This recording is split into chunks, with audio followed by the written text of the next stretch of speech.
of our friends in the Coptic community. It's wonderful to have you with us today. Very great opportunity for some direct dialogue with Conservative Party of Canada leadership candidate Derek Sloan, Member of Parliament for Hastings, Lennox, and Addington. Definitely the strongest candidate on countless issues. We hope to explore all those issues with you today. So we're going to have an introduction from Gada Melek, very accomplished person in the GTA, a leader of the Coptic community, and former candidate for the party in Mississauga. And she's really been a great asset to the campaign. Thank you very much, Gada, for helping us get this together, as well as Tina Cerulli. Thanks a lot, Tina, for putting this together as well. After Gada introduces the community, we'll have Derek give his pitch for why he should be your #1 choice for Conservative Party of Canada leader. And then we'll go into a question and answer period. So Gada will moderate the Q&A. You can all see at the bottom, there's a chat room. Try and keep your chat comments to being, introductions, commentary. And then if you have questions, please do put them into the Q&A box. That way we catch them all. And hopefully we'll cover everything. At the end, I'll come back in for some tips on how people can help Derek become the leader. There's some key action items coming up, and then we'll get final words from Derek Sloan. All right, so having said that, Gada, can you introduce our group for today and tell us all we need to know about some of the Coptic leaders we're speaking to? For sure. Thank you, Daniel. Thank you, Derek, for coming today, and welcome to the Coptic Orthodox Church of the Virgin Mary in Saint-Hubert. I want to thank Tina and Talat for organizing this, and unfortunately, Father Tadros couldn't be with us. He didn't wake up feeling very well this morning, and considering what we've all been through, he wanted to spare you, so he couldn't be there. But Talat, I believe, is making the welcome on behalf of the Father, and it's wonderful to be able to connect with the Coptic community from Quebec to the rest of Canada. So I guess before I give Derek a chance to introduce himself or talk about why he's #1, I want to say why I was attracted to Derek's campaign. All of you know that I ran in the last election as a candidate, and during the door knocking, there was a lot of challenge trying to deal with issues that were not being addressed by the campaign very openly or clearly. We didn't define ourselves, so we allowed the media to define us. And at the doors, it was clear that people are telling us, we don't know who you are, we don't trust you. And that resonated very well with me, and that I like the fact that Derek does not shy away from difficult questions. In fact, he faces them head on. And in spite of that, he comes across as genuine, honest, polite, but also fierce in standing up for freedoms, for the truth, and for our rights, particularly parental rights, which over the past few years, it's become clear that if we don't take a stand, government will continue to encroach on our rights as parents. So I really found Derek stands up for what I believe in. He stands up for my values. He is someone who can be a voice for us, and he will appeal to a wide spectrum of Canadians who don't have party affiliations. So with that, I would like to welcome Derek again and ask him, Derek, why do you want to be our #1 candidate? Well, thank you for having me today. And I got into this race not for fame or fortune. Surely if I wanted those things, I should have done something else. But because of a concern for the direction of the country, a concern for the government encroaching on parental rights, trying to penalize people who have more traditional views, and because of the Liberal government basically selling our children down the river for their massive spending and debt. And there's only one way to address these issues. We have to be full-blooded conservatives. And when you take a look at the two other main candidates, they vote in favor of these legislations that push the idea that there's 70 genders or some ungodly number of genders that no one really believes in. They push the idea that you know, if you're trying to get your kids some counseling to help them deal with issues, you could go to jail. I mean, these things are crossing the line. This isn't about a tax burden. This is about undermining the very rights that God has given to parents to raise their children. And if we don't address those issues, the Liberals will run over us on them. And the other two candidates, they may express concerns behind the scenes, but they're publicly advocating for many aspects of these things. And you know, some candidates are better than others, but none have been as strong as me on coming out against these things. Obviously, an election is more than just parental rights. It's about appealing to youth. I'm the youngest candidate by far in this race.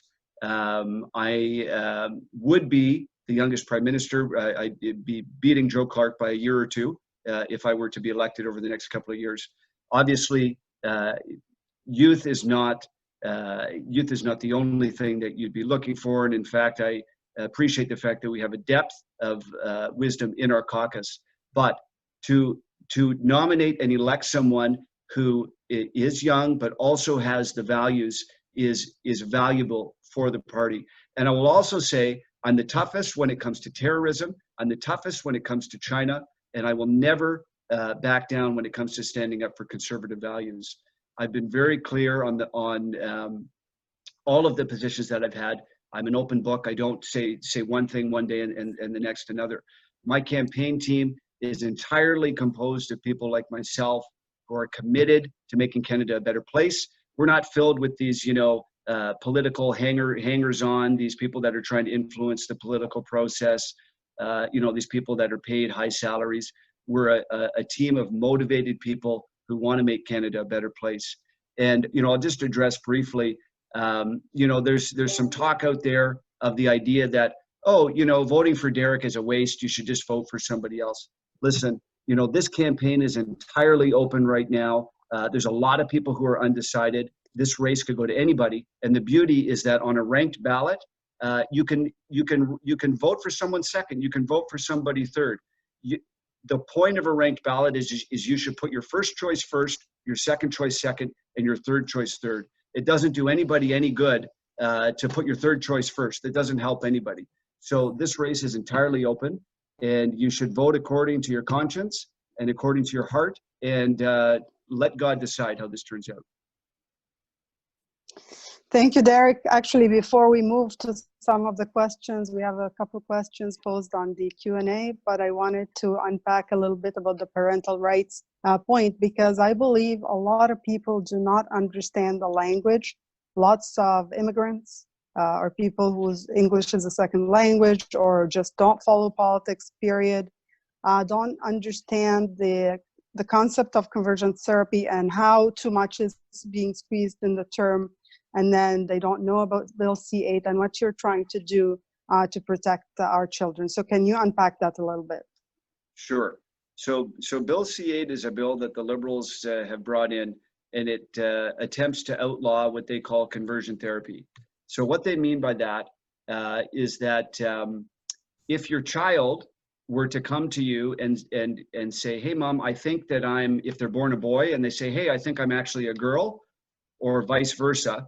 And I don't even know if everyone on the call is aware of this, but we're having a pandemic of another sort in this country where more and more children are being taught things in school, and they're coming home and they're having confusion about whether in fact they're actually the gender that they were born.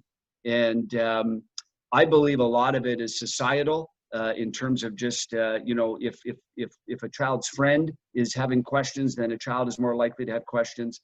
And what the Liberals are doing is they're saying, if your son, for example, thinks that they're a girl, you cannot get them counseling to help them realize that they're actually a boy. I mean, it's weird that I'm saying these words. It's unusual.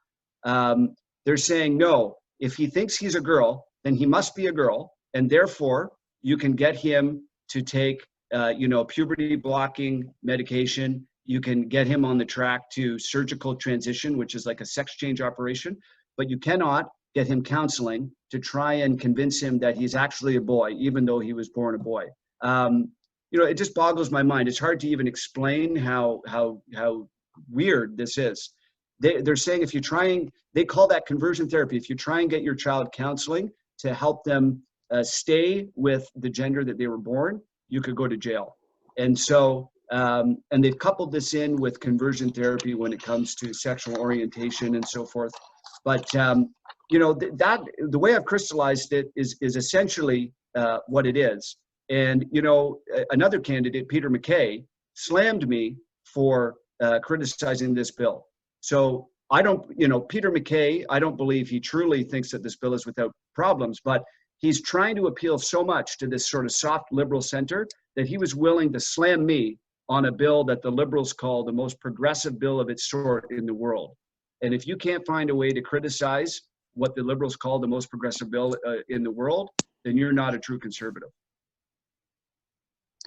Thank you, Derek. Very important point, and thank you for the clarification. We'll move on to Q&A, and our first question is from an anonymous. And they're asking, how will you face the key challenges that the federal government must address, including the over $300 billion in deficit and diminished budgetary revenues? Yeah, so we have to do basically what we would do anyways, but there's a greater urgency.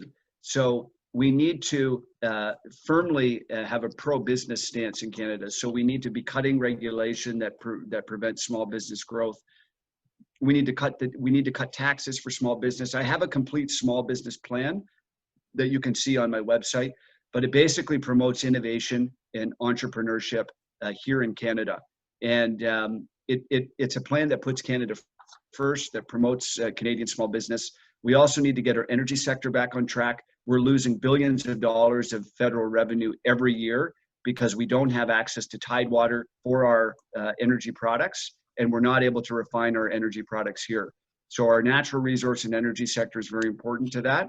And then also cutting regulation and taxes for small business. We also need to deal with interprovincial trade barriers to enable more and freer trade here in Canada. Very good. Our next question from Ihab says, despite all of the Trudeau scandals, the Liberals still won twice, and I believe it had to do with the void in the Conservative camp. What plan do you offer that will defeat the Liberals?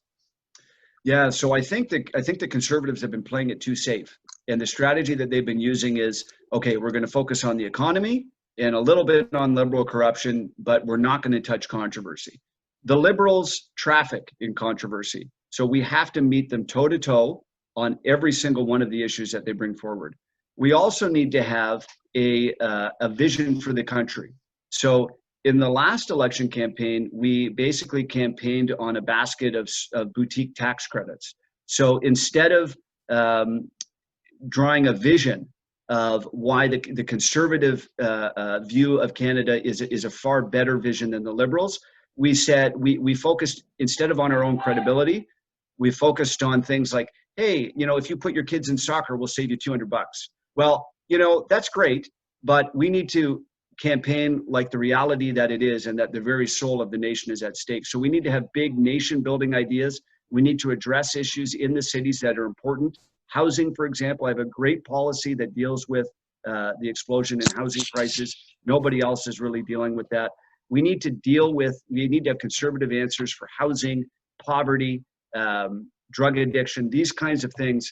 We need to have good answers for them. We can't just say, oh, you know, we're just going to focus on the economy and forget about anything else. We have to deal with values issues. People in the GTA and the 905, people in our big cities, the new Canadians there, they're concerned about, you know, the sex ed curriculum, the values issues. We have to have a conservative stand because otherwise these people can't differentiate us from the Liberals. So, you know, these are things that can really help us to stand out, and we have to be unafraid to stand for them. Absolutely, Derek. I will ask you another question about the environment. Again, the last election, a lot of young people were so keen on this topic and so believing that this is our what's going to make us or break us. And we were not very clear as a party on where we stand. We had a plan. We didn't really share it loudly. So I want to know and let our participants know what's your plan for the environment and how do you feel that is going to actually help us reach enough people. So we have to clearly differentiate ourselves from the Liberals. The Liberals campaign on a climate alarmism plan, where they basically say, unless you pay an ever-increasing carbon tax, essentially the world is going to come to an end. We have to say, listen, we have a great plan, but it's not based on the premise that the world is ending. It needs to be not an alarmist plan, but a conservationist plan. It needs to be filled with ideas that actually impact the environment. And I'll give you some good examples. The Liberals were promoting a carbon tax while they were signing off on raw sewage dumps into the St. Lawrence River and other places as well. Raw sewage dumping is a major issue in Canada. We just don't have the municipal infrastructure to deal with it. The Conservatives could easily take on sewage dumping into water as one of the planks in their plan. There's many other things as well that we can address. There's plastic waste, there's landfill waste, there's improving emissions technologies. There's many different things that we can do that will actually have an impact on the environment. And if we have a great plan that's focused on environmental conservation, the Liberals can have their carbon tax, they can have their Paris Agreement, but we can show people in the plan, look, this is what we're going to do. The Liberals say they're going to tax you, but they can't match us in terms of actually impacting the cleaner environment. So there's lots of good ideas out there. There's a company in my own riding that takes waste plastic and turns it into pavement. And, these are the types of ideas that actually impact the environment. We'll leave the tax plans to the Liberals. Actually, I like that. Actually, what you're pointing to, Derek, is more the Liberals appeal to the type of people who claim they want to save the world but don't want to help mom make the dishes. That's right. Or wash the dishes. Exactly. That's So really, what we need is to become practical, get to the bottom line of how we can do small and measurable but impactful changes. Good point. Thank you for that. Next question is about the WHO, the World Health Organization. You actually were one of the first voices to criticize the World Health Organization on giving bad advice to Canada, and our Chief Medical Officer, Teresa Tam, for taking their word for it. Maybe let's cover that. Give us your perspective, and then I'll move on to another segment of that question. Well, you're right. I was early on a criticizer of the World Health Organization, and initially I was slammed by the media for being racist. And now that down on their own professors and others that were trying to raise the alarm over this, they kept on denying that the virus could spread human to human. The World Health Organization was claiming up until late January that travel bans didn't have any impact. And in fact, our chief health officer said that travel bans might in fact be racist, which of course is silly. They also said that wearing masks, was useless. It wouldn't help at all. They had all kinds of conflicting information, and now we know the opposite. We know that travel bans from affected areas could have been very useful. We look at countries like Taiwan, who are only 100 miles away from China, off the coast of China, and they started acting right away, early January.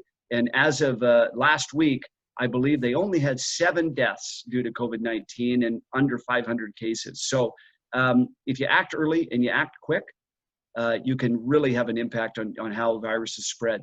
So I believe that we delayed to our detriment, and Canadian lives were lost based on that information. I am going to go back to the Q&A actually, because I had a few now, and jump back to my question, the second segment of my question later. So Ravi is asking, what strategy do you have to tackle motions like M103, censoring freedom of expression, and other attempts by fanatic ideologies to infiltrate Canadian institutions? Yeah, I think that we need to get away from the concept of hate speech, period. Because really what that concept is doing is it's targeting political criticism. So, you know, what they're calling Islamophobia is often legitimate critiques of, you know, Islamist extremism. And so, of course, I'm against M103. That's not the type of thing that should happen here in Canada. And we need to make sure that as Canadians, we have the right to criticize any movement, any religion, any political structure. And free speech needs to be the bedrock of our values here as conservatives. And further, I believe we need to run our next campaign on freedom issues instead of I'll save you $100 if you put in, you know, environmentally efficient light bulbs type policies. Actually, I'll build on Ravi's question and ask, not only China are we concerned about being potentially meddling in Canada, but there are a number of other countries, and you raised that point in the past. So maybe you may want to share with us, what's your plan to deal with that, to protect Canada? So I want to take, you know, foreign infiltration, whether it be by, you know, China, Iran, radical Islamist groups, even radical environmental groups. I want to take that very seriously. I want to have an anti-infiltration unit, which is composed of police, intelligence, and the military that actively searches out. We've seen reports from CSIS for many years on extremism, on Chinese infiltration, and they just don't seem to get acted on. CSIS, by the way, is our intelligence service. So I want to have a unit that deals with infiltration and actively seeks to investigate and prosecute people who are involved in extremism, whether that be you know, actively spying on us in the case of China and Iran, or trying to infiltrate us through other ways. So I believe, and that includes, you know, political entryism, where you have you know, people linked to terrorist organizations that are trying to cozy up to politicians. We need to have groups that are investigating this and making this known and arresting people. That would be wonderful. An anonymous participant is asking, hi Derek, there's a concern among several conservatives that you are more right-leaning and therefore left-leaning and left-center folks are unlikely to view you favorably. This, they say, would impact the party's chances in the next federal elections. How do you plan to address this so-called image deficit? Well, I disagree. I think that unless we have two choices. We can stand on a true conservative platform, speak boldly, and draw people to us based on the clarity of our arguments and the certainty of our vision, or we can try and look like the other guys. And here's the thing.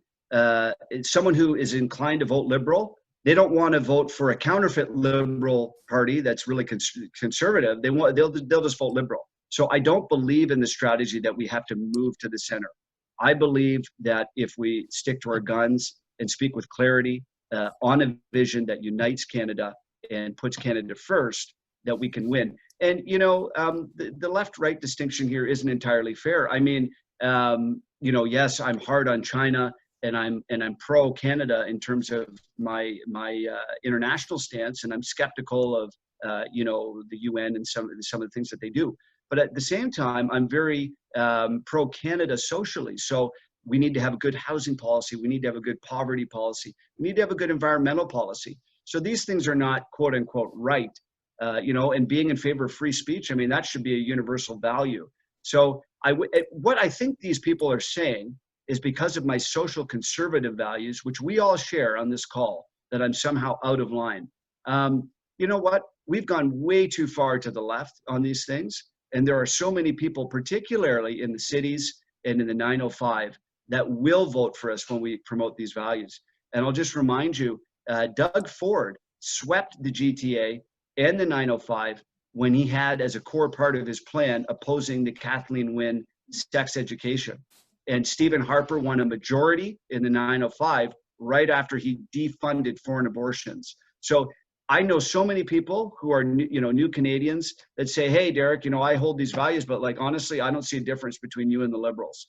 So we need to show them a values-based difference. And I'm confident that that will actually increase our chances of winning. You know, these people who try and talk about social conservatism negatively, we've tried that. We tried that last election. We tried doing nothing on that file, and we still lost. We tried that in 2015, just focusing on the economy. We still lost. Prior to Doug Ford in Ontario, they tried that for 2 or 3 different election cycles provincially.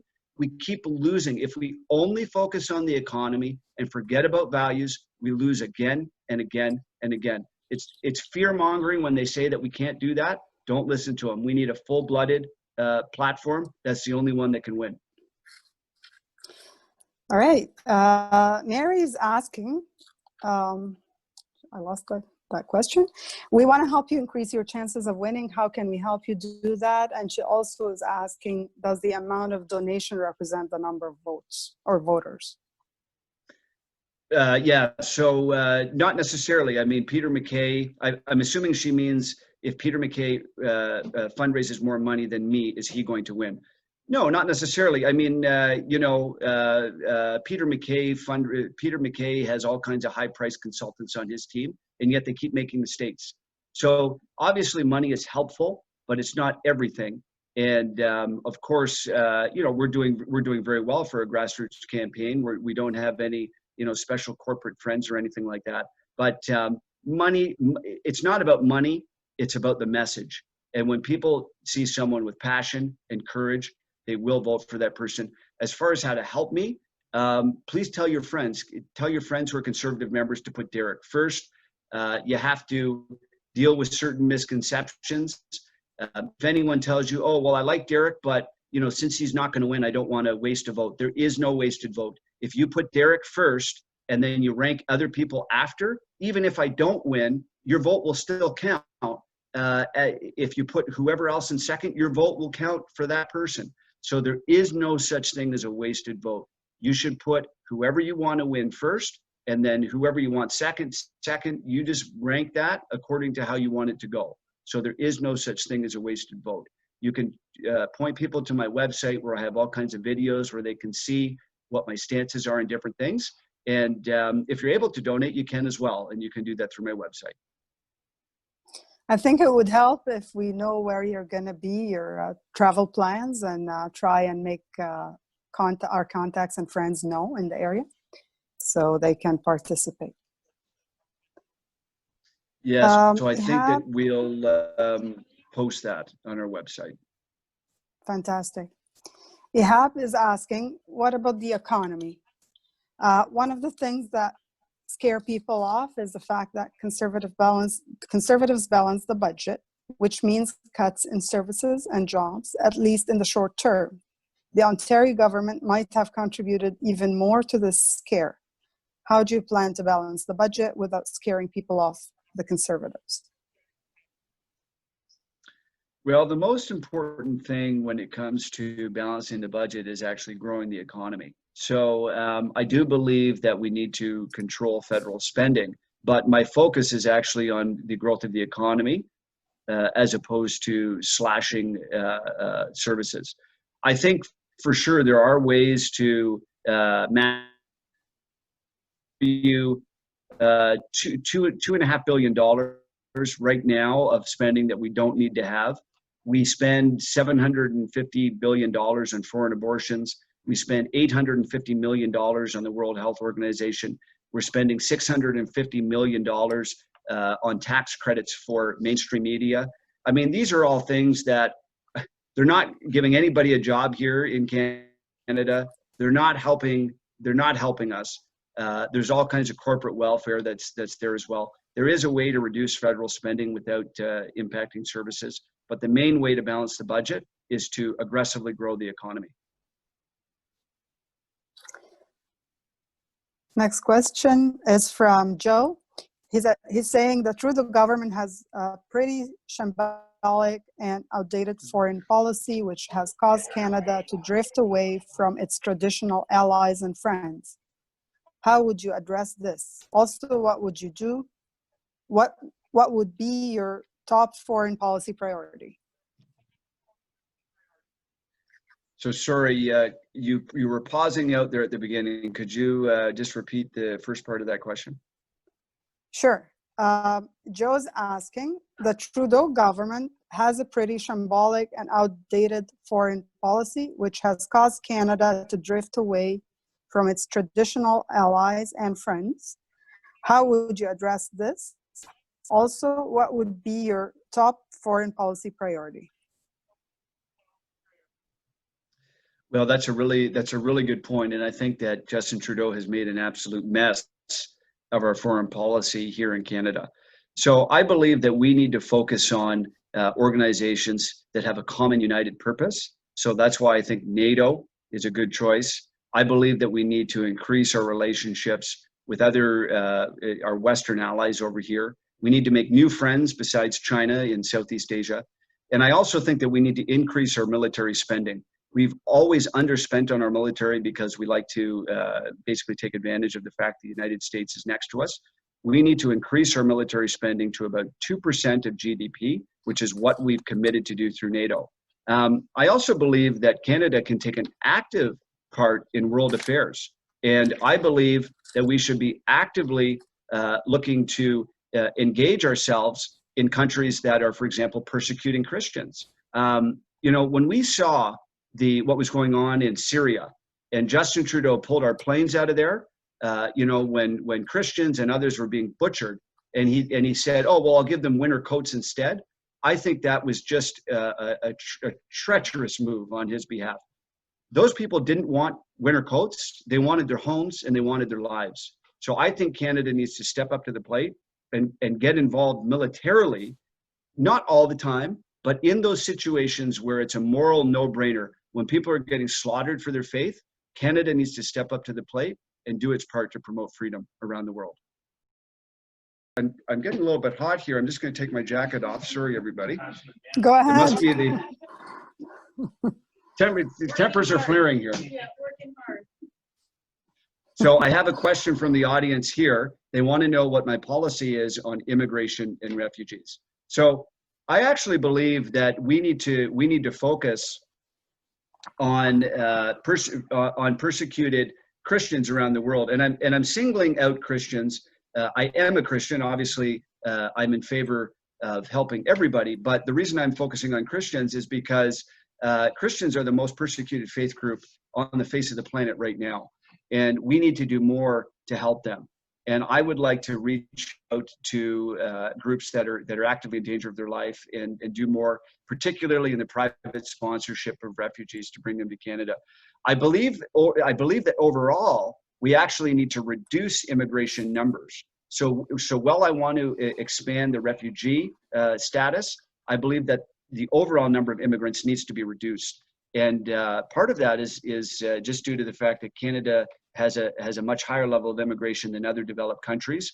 And I think that the level of immigration that we're at right now is it's putting a downward pressure on middle class wages, and it's actually promoting the rise in housing prices that we're seeing in the GTA. So if you look at the data, Toronto is actually growing very quickly from a building perspective.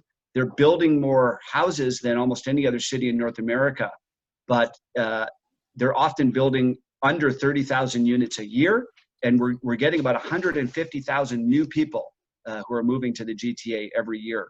So you can see that the supply and demand is out of balance there. And I think that we need to make sure that our immigration plan is working for Canada. On the a couple of months ago, we had a blockade for the railroad that was really stalling movement across the country and causing a lot of economic problems. Probably it was close to your riding where you most got impacted. So this kind of movement, this kind of behavior, these kinds of groups, how are you planning to deal with them? So that blockade actually happened to be right in my riding, which was interesting timing given the leadership race. Yeah, we can't afford to have a country where the law is not respected, and people are allowed to protest, but they're not allowed to trespass. And we need to make sure that the law is respected. I will make sure that whatever we're talking about, whether it's groups of indigenous or whether it's, environmental activists, we need to make sure that they're keeping the law. We need to make sure that they can't tie up our resource projects in court indefinitely. We need to examine who is funding some of these organizations. We know that in the 2015 election, groups like the Tides Foundation were actually paying people to door knock indoors in certain ridings to beat Stephen Harper. So this is something that's unacceptable in Canada, and I'll make sure that I put a stop to it. Somebody's asking, how do you feel about the notion of police defunding and all these accusations against the police of racism? Yeah, I certainly don't think that the police should be defunded. And there's certain groups that are causing violence, like Antifa is one, that I believe we should go so far as to label terrorist organizations. So I don't believe that, I certainly don't believe the police should be defunded. I think that, the police, obviously, there's always ways to train police better in terms of de-escalation and all that. But I don't believe that police should be defunded. And further, I believe that for these protesters that are damaging small business and others that can't afford to have private security forces, they need to see jail time. Ravi is asking two questions. I'll start with the second one because it's about foreign policy. And he's asking, what are your views on the current government in India and relations with democratic countries like India? I believe that we should actually increase our relationships with democratic countries, and I think that India is a good example. Certainly a more favorable country than China. I think there are some concerns there as well, but I think that dealing or increasing our trade exposure to democratic countries is certainly a positive, and we need to divest from countries like China as much as we can. So I certainly do agree with that. In terms of the current government in India, I'm not sure if there's a question there related to Sikh extremism or not. I'm not sure exactly what the focus of that question is, but I guess I'll just leave my answer at that. Very good. His other question is, how could we organize a Zoom meeting with other community members to help spread your message and interact with them, like in Hindu conservative groups who are similarly aligned to help with your leadership campaign?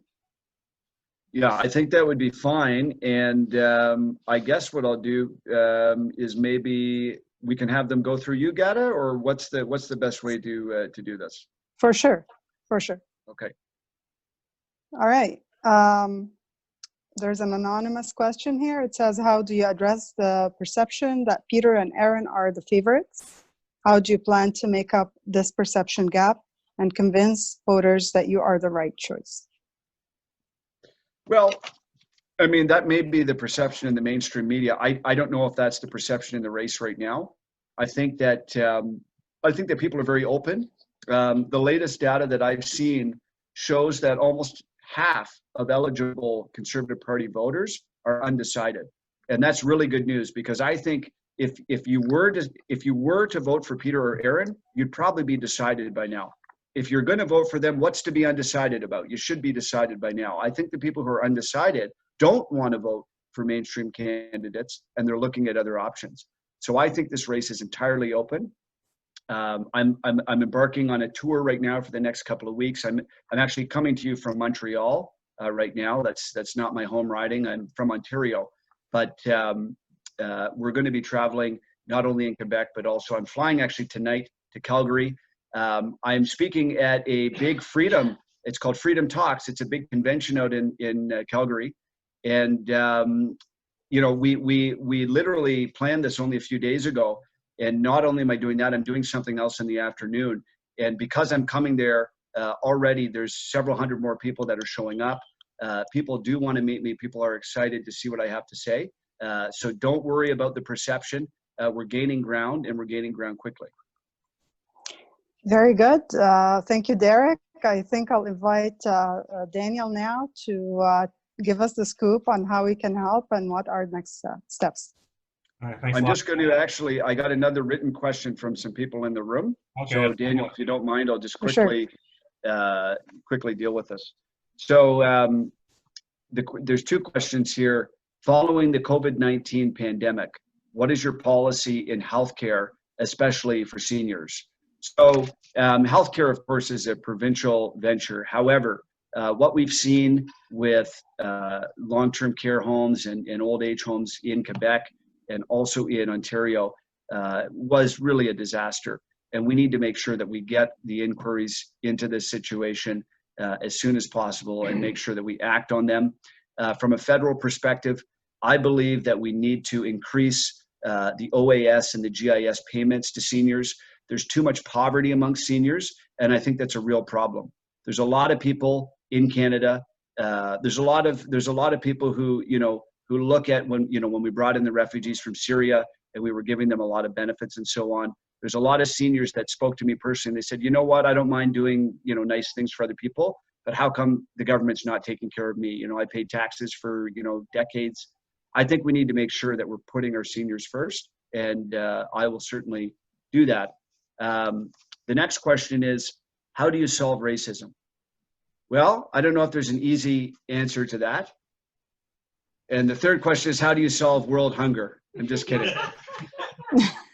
But yes, so you know what? I think, listen, overall, Canada is actually a very opening and welcome country. And it doesn't mean that we can't do more to reach out to others and to consider what it would be like to walk a mile in others' shoes. But I also don't like the fact that some people are using, they're focusing so much on the negatives that they're distracting from the fact that, okay, maybe Canada has some room for improvement, but what country's better? I mean, are we when you listen to some of these people, it sounds like we're the worst country on earth. And that's certainly not the case. There's only a handful of countries that would even be as open as Canada, and Canada is a great place. It doesn't mean that we can't improve, but I really don't think that focusing in this manner on the negative is the best way to do it. And also, it seems as if the answer that at least some of the most aggressive activists are pushing has to do with left-leaning political changes. So I think we need to be, of course, always looking on ways to improve, but being wise to certain elements of these movements as well. All right, thank you, and thank you, Gada, and everyone who attended. We're just going to give you some ways to help Derek become the leader. If you agree that we need a strong, multi-issue, conservative candidate who is not afraid to back down, who will lead the narrative, there's a few things you can do. So as Derek said, half the party, so that's well over 80,000 people, like we're at 269,000 party members now. Half the party is undecided. And we know that when people get exposed to Derek, they move in his direction, they like him. So whether it was the leadership debates or different media coverage that he got, taking on Trudeau and Tam, or taking on Bill C-8, every time people get exposed to him, they move in his direction. The last leadership debate, he had the biggest increase in support. They did a poll before and a poll after. So that's really why donations are important, because our team needs to reach over 80,000 people to make sure that they're exposed to Derek, and we get those people who don't like Aaron or Peter to put Derek at number one. And doing that, we can easily win on the first ballot. So we've got our donation link in the chat room, but we'll also send some follow-up emails for donations, especially if you want to write a check instead. We'll give you that information. And there is the fact that you all have friends and family who are going to vote. So talk to them, find out what their top issue is, and then you can find from Derek's website or his Facebook page a clip of him talking about the issue or his policy on it. He's going to be the strongest. So if you send the right content to the right people, you can definitely influence them to vote for Derek number one. And I'll put in our volunteer email address again, sloanvolunteers@gmail.com, especially as Derek does this cross-country tour.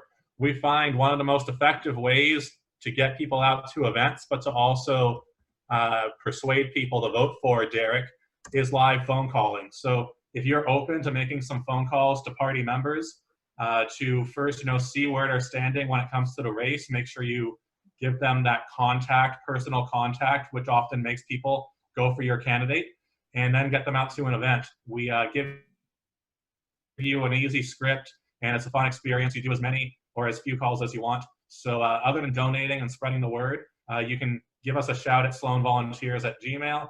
You can reply to the emails we send you, and we'll get you volunteering on Derek's campaign. So having said that, Derek, do you have any final words before we wrap up? Well, thank you for being here with me today. And I want to encourage you that this race is open. The ranked balloting means that your vote will never go to waste. If you want, Derek first and someone else second, that second vote will count as well if I don't make it. So you might as well go for the gold. And I'm the strongest candidate when it comes to free speech, protecting parental rights, religious freedom, and even dealing with terrorism and these other issues that we're seeing. So I encourage you to place me number one and encourage others to do so as well. And I'm glad to be here, and God bless you all, and God bless Canada.